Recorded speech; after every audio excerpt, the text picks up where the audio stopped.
So today we are going to be talking about all of the books that I read in the month of November, which is actually quite a substantial amount because I am going to be talking about 18 books in total in this video, 16 of which I read and 2 of which I did DNF, so we will go into what they were and why throughout the course of this video as well.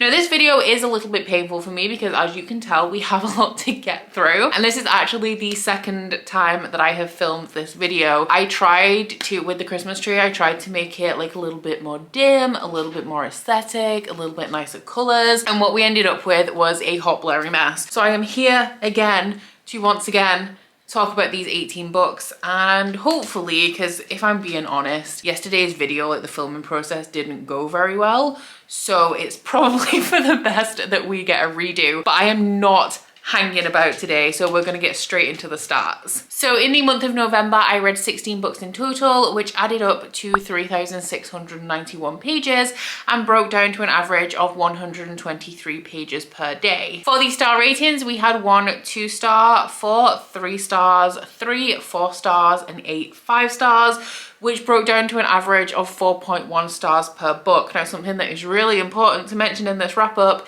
is that I reread all 9 volumes of Saga and then read the new volume 10 for the first time. So that has skewed all of my ratings for this month, and actually because it was 10 volumes of a comic, it's actually skewed my entire yearly stats. For the demographics, I read 1 young adult, 1 new adult and 14 adult books. For the formats, I read 10 comics and 6 standardly formatted novels. For the genres, we had 10 science fiction, 3 fantasy romance, 2 fantasy and 1 romance. And finally, for the places where I sourced these books from, 14 of them were from my own TBR that existed prior to the start of 2022. One of them I've hauled in 2022 and one of them was sent to me by the publisher. So while I did read a whole ton of things in November, the good thing is that a lot of them can be grouped together, which is true of both the first and the last book that I read in November, which were Pestilence and War by Laura Thalassa. So these are the first 2 books in the Four Horsemen series, which is the series that my Patreon book club, the Alpha Whole Book Club, are currently working their way through. In each of these books we follow one of the 4 horsemen of the apocalypse who has come down to Earth and has been tasked by God to bring about the end of days, and along the way they all meet human women who are obviously directly opposed to the horsemen's task of eradicating all of humanity, and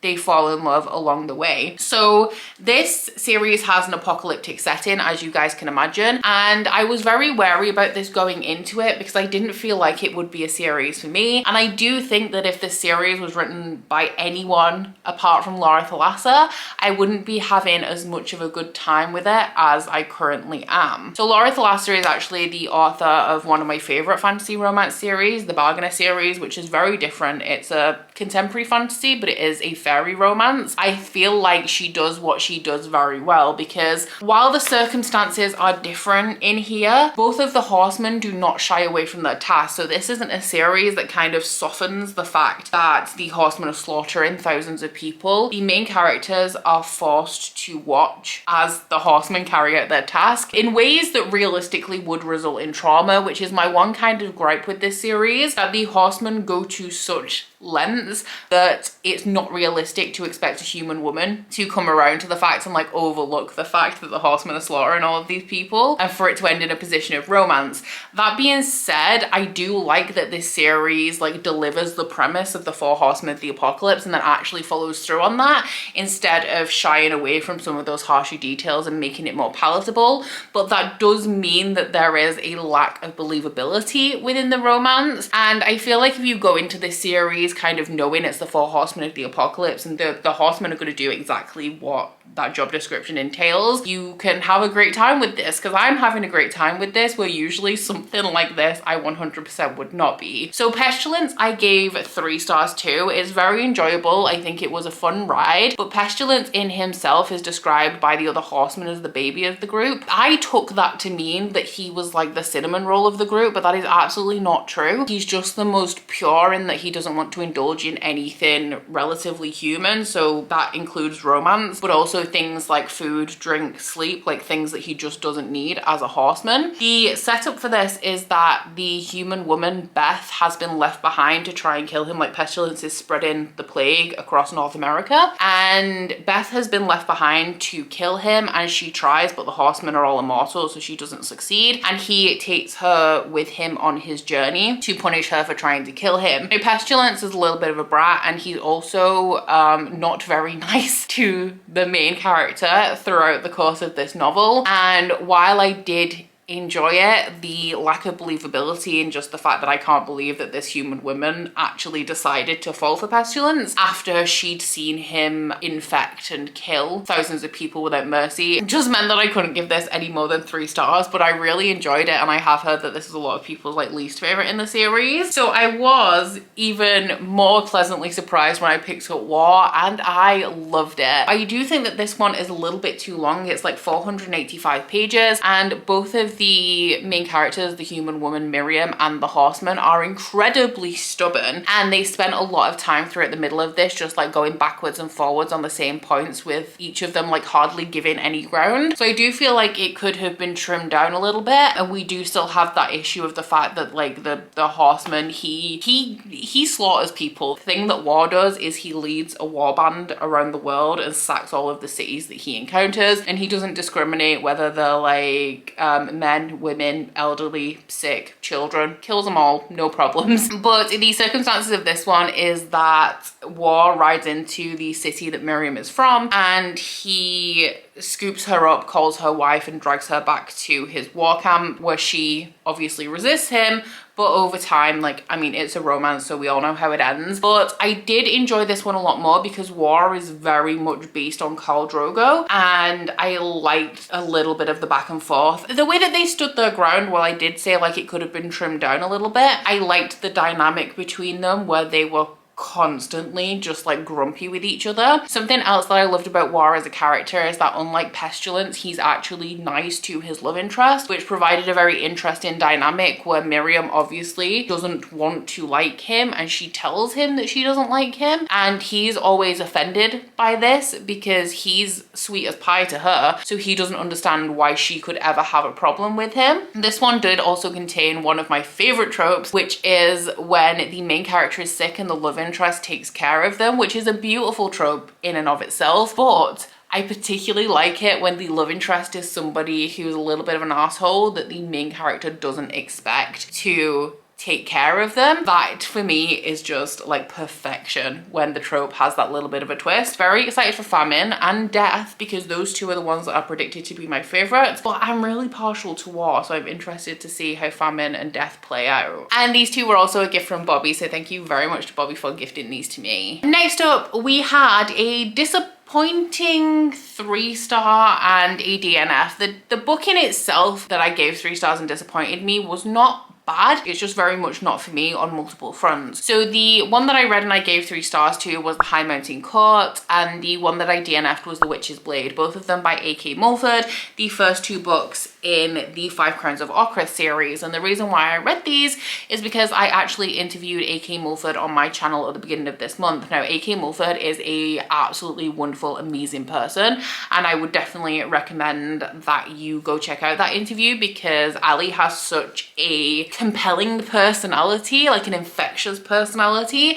and was just a dream to interview. But sadly, these books are not for me. This is a fantasy romance series, and it is a series of standalones in terms of romances with an overarching plot, and each character builds part of this plot. So I'm not going to tell you very much about The Witch's Blade, which is the one that I DNF'd, because the reason why I DNF'd it is because it was much of the same of the first book, and I don't really want to like spoil anything about which characters that follows if you are somebody who wants to go into this series without reading the synopsis of book 2. I will say that there is an element of hate to love in that second book, which is why I decided to pick it up and continue before ultimately deciding that it wasn't for me. The first book, The High Mountain Court, is set in this world that, as you can guess from the name of the title, is split into 5 courts. I think it was something like 20 years, 15 years prior to the start of the series.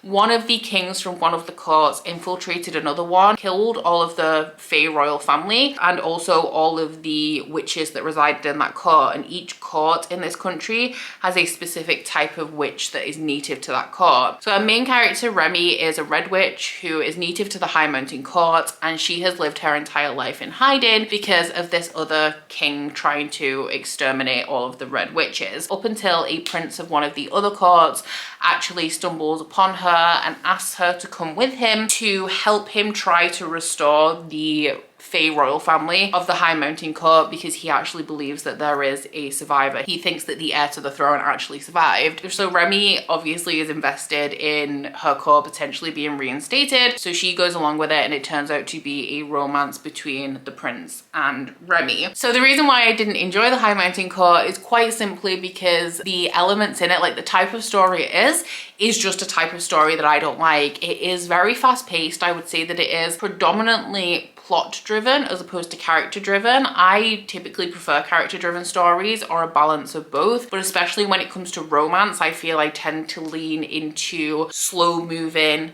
character driven stories, whereas this was a fast paced plot driven story. I will say that I really enjoyed the cast of characters, and I liked the humor and the banter between them. It does kind of read like YA, it's new adult, but it has the pacing, the plot, the characters of like a young adult story with a little bit of spice in the romance, which is what kind of takes it up to new adult. It does have some darker topics, and the first page of the book is a list of triggers if you guys want to check that out, but nothing that's kind of like we haven't seen in things like Shadow and Bone and that kind of series that has like an oppressive societal structure to kick off the series. I really liked the diversity within this series and the 2 books that I read, and the way that it seems really seamless and not like it's been shoehorned in just to like add bonus representation. And I do feel like this series is a series that a lot of people have potential to really love, but it's just really not for me. So I would definitely recommend checking out the interview that I did with A.K. Mulford, also checking out these books if you are interested, but sadly this series is just not one for me. I then was still continuing to have a terrible time, and I followed up The Witch's Blade, or my DNF of The Witch's Blade, with my second DNF of the month, which I am devastated about because it is Gods and Monsters by Janie Marie. Look at this cover. Look at this love interest. When I said The High Mountain Court, I believe that it is great for a ton of people. Like, I believe that there is an audience for that book. I'm not sure that there's an audience for this one. And I know that that seems unnecessarily harsh, but I read 60 pages of this and I did intend to go further. I ended up DNFing it because I went onto Goodreads. I found one good review of one among like hundreds. I found one good rating of this book. I don't even know how to describe this one. I didn't know much about it going into it, aside from that it was a fantasy romance where the female main character was a mother who was getting out of a bad marriage, and the world was ending, and this group of like warriors were coming to save the world, and the romances between that female main character and one of these warriors. But this did so much in 60 pages and none of it made any sense. So we start off this story following our main character Jane, who lives in Texas, has 2 kids, is married. Her husband's like a bit of a dick, but the problem with their relationship is pretty much just that they've become disconnected over the years, and they're like 2 strangers living in the same house. But it starts off where this virus, this plague, is sweeping through the country, and within a chapter it's the zombie apocalypse and everyone's dead. So the main character's husband comes back from work. This woman does not have a brain cell. Her husband comes back from work and he's been to the grocery store. He's late, but he's been stocking up on supplies, which makes sense. And he asks her to pack emergency bags so that they can evacuate at a moment's notice if they need to.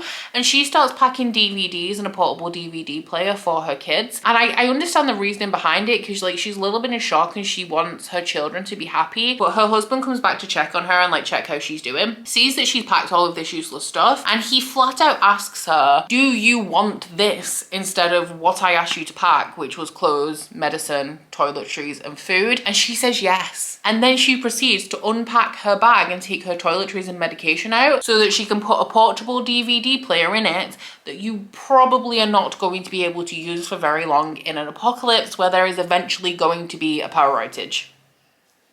She then proceeds to jump out of a window. Bear in mind, this is the first 60 pages, so I wouldn't consider it spoilers. She then proceeds to jump out of a window and grabs a bag of guns that she brings back and throws at her husband and says, like, there you go, I can provide for my kids. And like, yes, guns are useful in a zombie apocalypse situation, but it doesn't replace food or medicine or clothing or toiletries. The love interest in here, I don't know where the author was going with this. So I would say that they were only in about 20 pages of the 63 that I read, because it was very early days for this book. And the way that they enter into the story is that they are coming to protect humanity because they need to protect their feeding ground. So it is alluded to straight away that these guys are vampires. But not only are they vampires, it's also alluded to that they're possibly angelic or beings created by God, and they are also the Knights of the Round Table. You heard me right. We have Gawain, we have Arthur, we have Lancelot. I don't know where the author was going with this, but I just think she threw everything at this book. And the way that this all unfolded over 65 pages, there was no development. Everything was just happening so quickly and made very little sense. So I was going to continue to like 100, 150 pages, but then I looked at this on Goodreads, and I am not even joking when I say that every review for this book is 1 or 2 stars. So considering I wasn't enjoying it to start off with, I decided to just cut my losses and give up. So in the background of me reading all of those books, I was also working my way through a reread of all 9 volumes of Saga that had been released up until 2018 in preparation for picking up the newly released volume 10. And let me tell you, this series hurts twice as much on reread. Knowing what's coming does not make it any better. So this is one of my favorite series of all time, which I never thought I would say about a comic series. And I would definitely recommend, if you think that you don't like comics, or if you've never tried comics before and don't think you will like them, I would urge you to pick up Saga and give it a try, because I was absorbed with this and attached to these characters from the very first issue of the very first volume. I have just made a video on this series as well, which is a vlog of my experience rereading. It does contain spoilers, but it is chaptered across the bottom, so if you're only part way into the series, you can stop where you're up to without being spoiled. And even though it was a reread for me, I don't discuss any of the coming volumes before they're happening, so as not to give like spoilers in advance. But if you guys are unfamiliar with Saga, let me introduce you to the best thing in the world. So this is a sci-fi series that is following Marco and Alana, who are from a planet and a moon that are at war with each other. So Alana is from Landfall, which is the planet, and Marco is from Reef, and they are both soldiers for their respective armies. They meet when Marco is actually a prisoner of war, and some way, somehow, they fall in love and they have a baby. This war between the planet and the moon is so vast that it has involved the entire galaxy. There is nowhere you can go where people are not aware of or actively fighting this war between Landfall and Reef. So what the governments of Landfall and Reef don't want anybody to know is that the citizens of the planet and the moon, they're all just people. So when they find out that Marco and Alana have defected and also had a baby, a lot of people make it their mission to hunt this family down and kill them. So this story is being told from Hazel's perspective, who is the baby, at an undisclosed point in the future, and she is telling the story of her family. As well as following Marco and Alana, you also follow some of the side characters of this story, including Prince Robot, who is the prince of the robot kingdom and has been told by his father that he has to hunt down and kill Marco and Alana or he can't return home to his pregnant wife, and also the Will,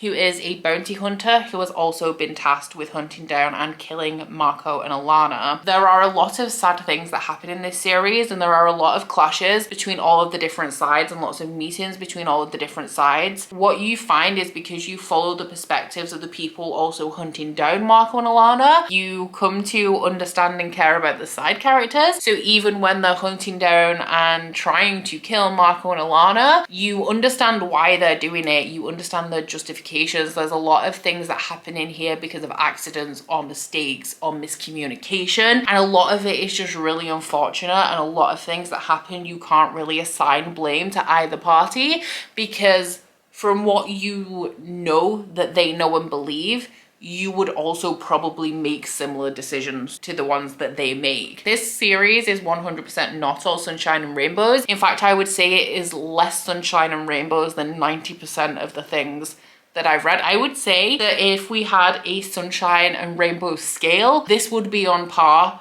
with the realm of the Eldlings, with the amount of terrible things that happen to this family. And something that really helps to get you attached to these characters and ground you in the story is that while all of this stuff is going on, while they're on the run from these various people, there's also very real and very human struggles going on throughout this as well. Even in terms of the fact that Marco and Alana have arguments and they struggle. Their relationship is sometimes a struggle, as everybody's relationship is sometimes a struggle. I would say that this comic is actually very political, and I only gave 2 volumes of the entire series 4 stars, and one of the ones that I did give 4 stars to is because it was entirely political. I would say that volume 8 is the only true filler volume in this entire series, where while it is focusing on the plot because it's in relation to things that have happened to the characters, the entire purpose of that volume seems to be politics. And I just thought it was really weird, because while I would say that the creators' values are very much present within this comic and you can very easily tell where the creators stand on like political issues, volume 8 was just so overtly political. And then I think volume 7 is the other one that I gave 4 stars to, because at that point it's just at the point where you just want happiness for somebody,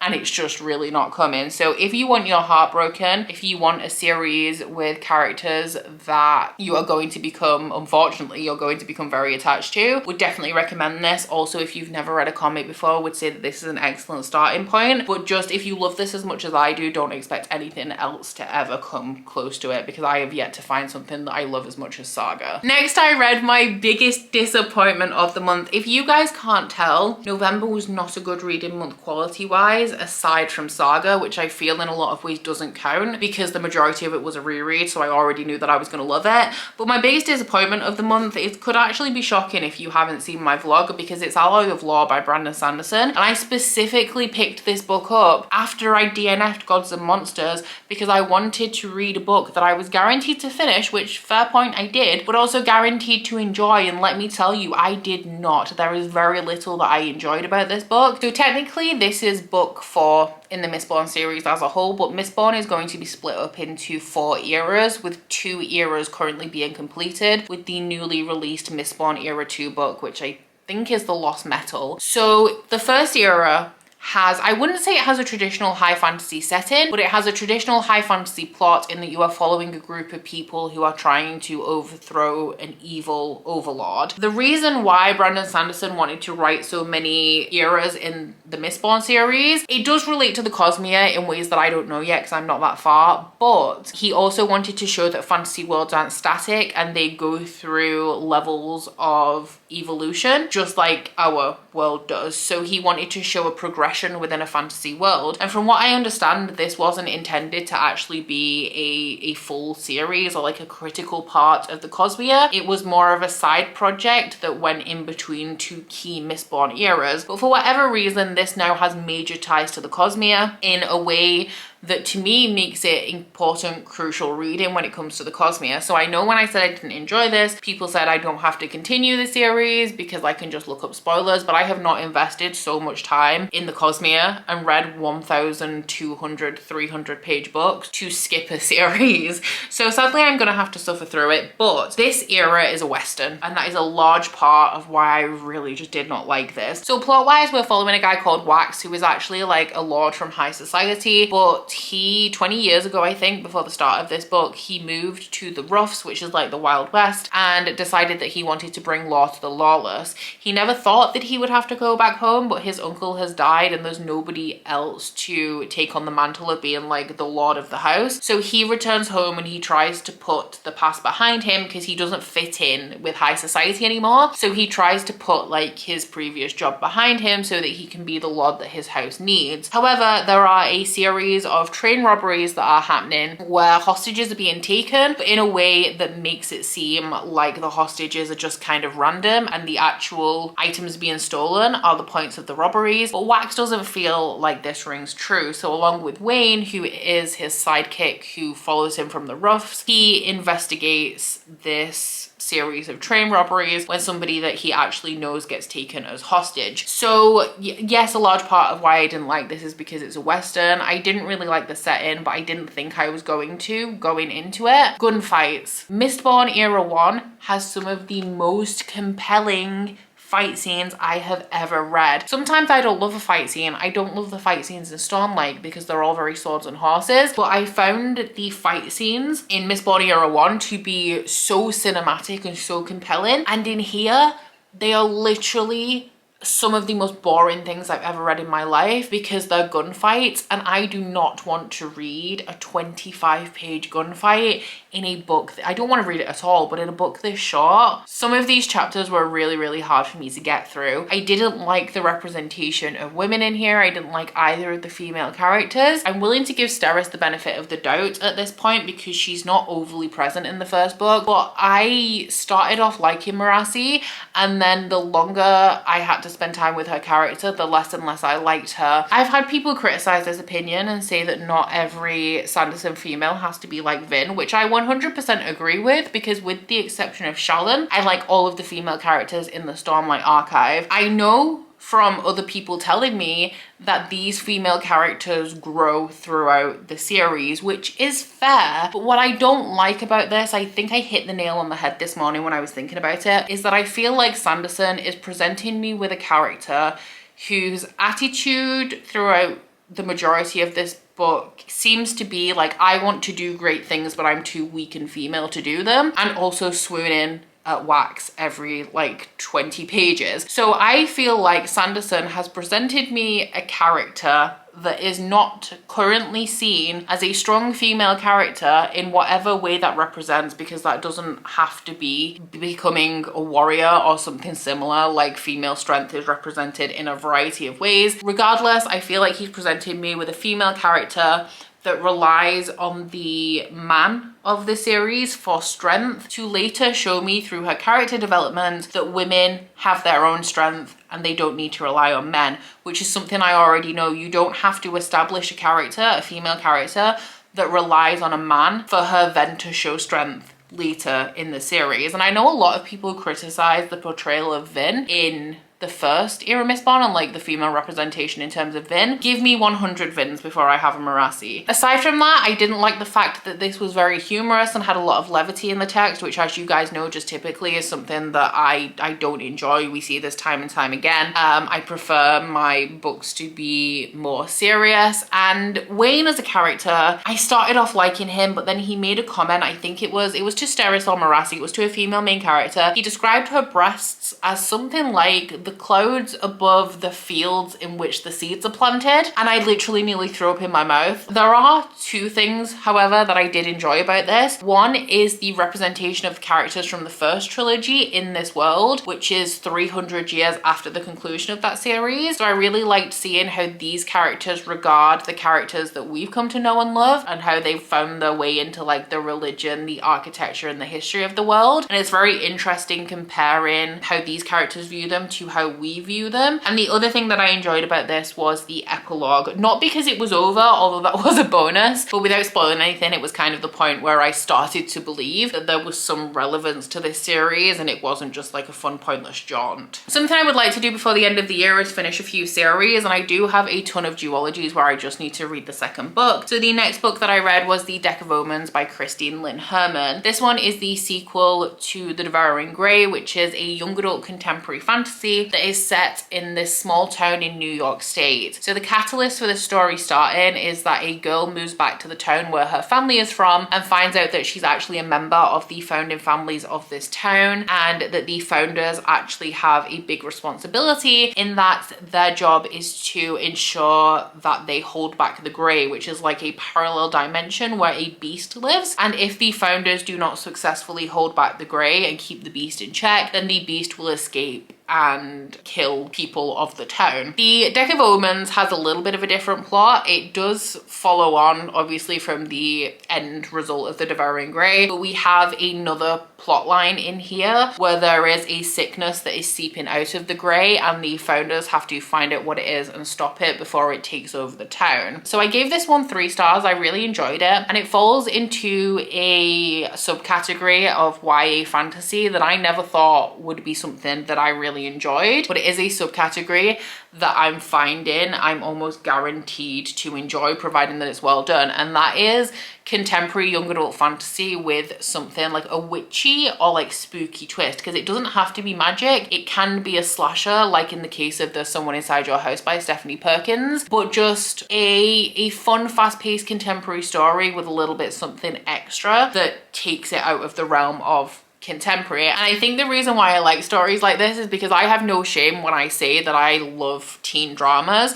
I find them to be super angsty, super addictive, and just really like low energy fun. So I used to watch a lot of Riverdale. I'm not up to date because it did get too much for me eventually, but I'm currently obsessed with Euphoria. I really liked Cruel Summer. So I feel like books like this have a lot of elements of those shows that I really enjoy, which is why when it comes to YA these days, it's these stories that I'm enjoying over like high fantasy. So something that I really loved about The Devouring Grey that remained true in this one is that I think it has a really good atmosphere. I've also read All of Us Villains that Christine Lynn Herman co-wrote with Amanda Foody, and the atmosphere in that one is also on point. So I would say that you can rely on Christine Lynn Herman to provide like a very light, spooky, atmospheric story. I also really like the characters in here. It has a group cast, which is something that I do find I also tend to enjoy in stories like this. And the small townness of it all, the way the lives of these kids are all interwoven, and they all have a problem with each other because they've known each other their entire lives. And of course they also have the added responsibility of like having to protect this town as like teenagers. Something that was also cool is that each family has a different type of power, which then manifests in different ways. So as an example, one of the families in here have powers of divination, and then they have a variety of powers within that, whether it's like prophetic dreams or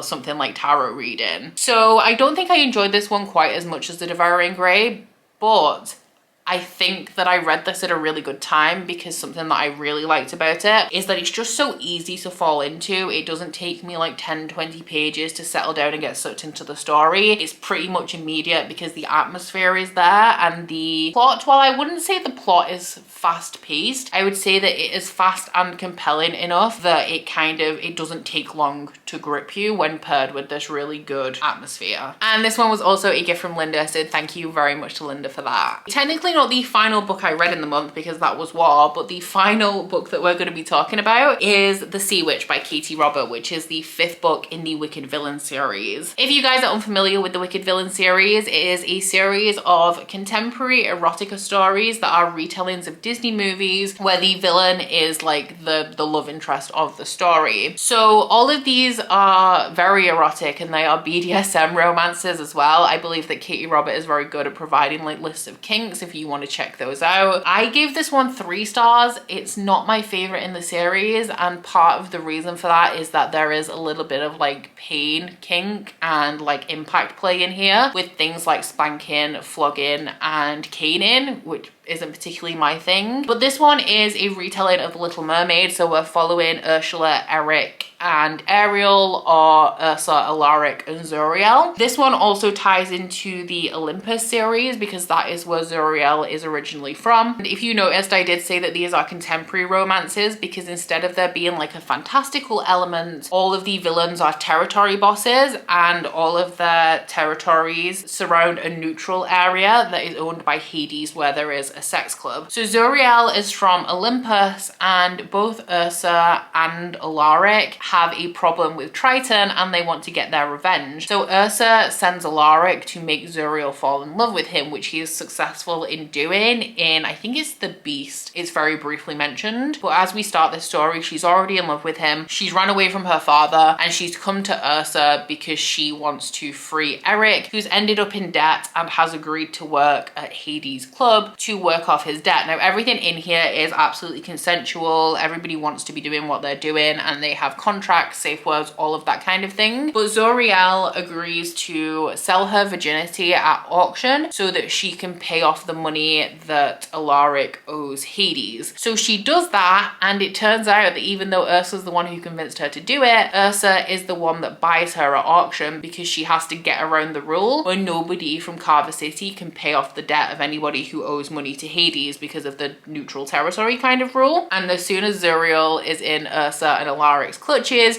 she realizes that it was all a ruse, Alaric never loved her, and that they only want her to get revenge on her father. With books like this, it very much comes into personal preference, and personally this was just not my favorite because of the kinks that I mentioned earlier. Also, I just don't feel like Ursa made sense in this dynamic because it is a throuple. I don't feel like her and Zuriel made sense outside of the fact that it's a Little Mermaid retelling, and there is like a loose plot in here. So it made sense for Zuriel and Ursa in terms of wanting to get revenge on Triton, but past that, I don't feel like them two made sense in this relationship. I feel like Ursa and Alaric made sense in the bond of wanting to get revenge on Triton and working together to achieve that. And I feel like Alaric and Zuriel made sense because of all of this angst, because he tricked her and made her fall in love with him, and then she felt obviously greatly betrayed by that. But Ursa and Zuriel just weren't gelling for me, and also I'm not sure how I feel about a female dom. This is the only book in the series with a female dom, and I'm sure that's something that I would enjoy possibly in a different setting or a different book or with different characters, but in this one that didn't do it for me either. So this isn't my least favorite in the series. That one I think is still the Hades, Hercules and Meg one, but it is also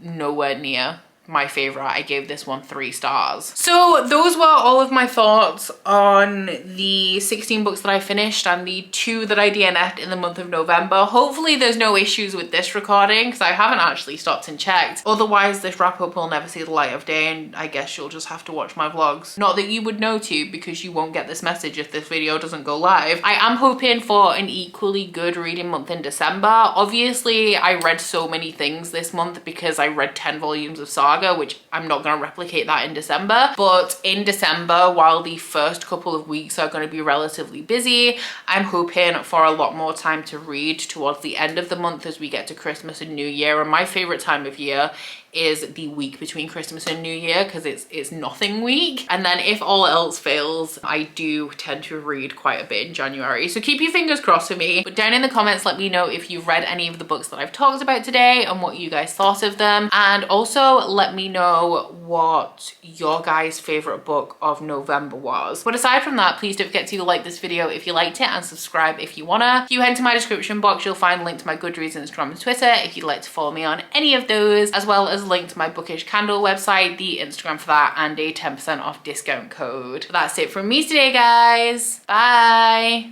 Oh, you bite your friend like chocolate. You say you'll go where nobody knows, with guns hidden under our petticoats. We're never gonna quit it, no, we're never gonna quit it, no.